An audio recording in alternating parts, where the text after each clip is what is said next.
Tertullian de Patientia, Book 1, Episode 20. Et haec quidem divinae patientiae species, quasi de longinquo fors ut de supernis aestimetur, quid illa autem patientiam, quae inter homines palam interdris quodam modo manu ad prehensa est? As Tertullian begins chapter 3, he says, and in fact, quidem, haec species, that's our subject, this species, this instance of divine patience, so species is feminine, singular, and nominative, it's the subject. Then we have divinae patientiae in the feminine, singular, and genitive.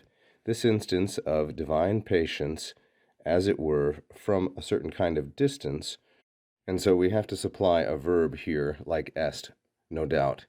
So we would say, and in fact, this appearance, this instance, haec species of divine patience is, est, as it were, from a long distance, de longinquo, perhaps, force, such that, this is a result clause, it is judged to be things that are de supernis, things that are high above us. This is probably a reference to Psalm 131, in which David says, my eyes are not proud, O Lord, or my heart is not proud, my eyes are not haughty. I do not concern myself with things that are too high for me, de supernis. Aestimetur is a first conjugation verb, aestimo, aestimare, like so. Here it's in the third singular present subjunctive passive as part of this ut result clause. And then Tertullian asks a question. However, autem, this is the adversative use of autem, I would say, what in fact is that patience, illa patientiam? Here we have patientiam. I wonder if it ought to be patientia, a different textual reading.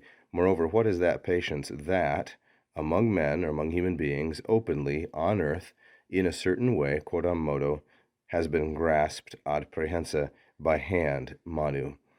So what Tertullian is saying is the divine patience that God demonstrates, that is a species of divine patience, that is perhaps de supernis, because we view it de longinquo, we view it at such a distance, so to speak, that it is perhaps to be judged as those things that are far above us. But what about illa patientia, which is grasped or comprehended by hand, as it were? This is a feminine singular ablative of instrument, among human beings, openly in the earth, in a certain fashion, quodam modo. So a number of modifiers here that qualify the kind of patience that we can actually conceive close at hand, you might say. Ad prehensa est is from ad prehendo or apprehendo, like that, apprehendo, apprehendere, and here we have the third singular perfect indicative passive. Thank you for watching. If you enjoyed the lesson, please press the like button. Don't forget to subscribe and leave a comment.